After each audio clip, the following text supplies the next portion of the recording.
আসসালামু আলাইকুম রহমতুল্লাহ বারাকাত। আমাদের আশপাশে এমন অনেক মানুষ রয়েছে যাদেরকে মানুষ বোঝা মনে করে, এবং আপনি নিজেও দেখছেন যে আপনার দেয়ালে পিঠ ঠেকে গেছে, কেউ পাত্তা দিচ্ছে না, সবাই আপনাকে বোঝা মনে করছে, কেউ আপনাকে মূল্যায়ন করছে না, না বাবা মা, না আত্মীয় স্বজন। ব্যবসা বাণিজ্য গেলেও আপনি লস খাচ্ছেন, চাকরি বাকরি থেকে আপনাকে নিতে যাচ্ছে না, এলাকার মানুষ আপনাকে কোনোভাবে মূল্যায়ন করছে না।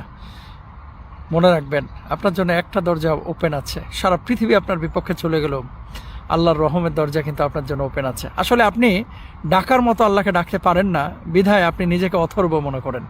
আপনি অনেক মূল্যবান, আল্লাহ আপনাকে আশরাফুল মাখলুকাত করে বানিয়েছেন। কেন আপনি হতাশ হচ্ছেন, নিরাশ হচ্ছেন?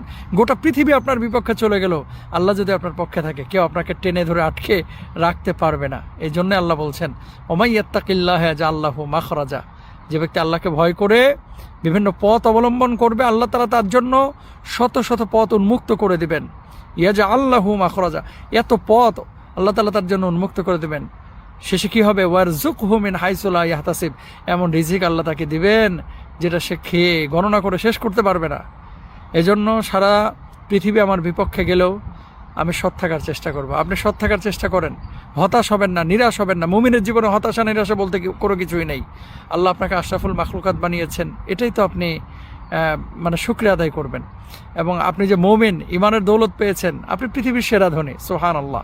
আসুন চেষ্টা চালাই, ডাকার মতো আল্লাহকে ডাকি। উদউনি আস্তাজিব লাকুম। আল্লাহকে ডাকার মতো ডাকলে আল্লাহ অবশ্যই সাড়া দেবেন ইনশাআল্লাহ।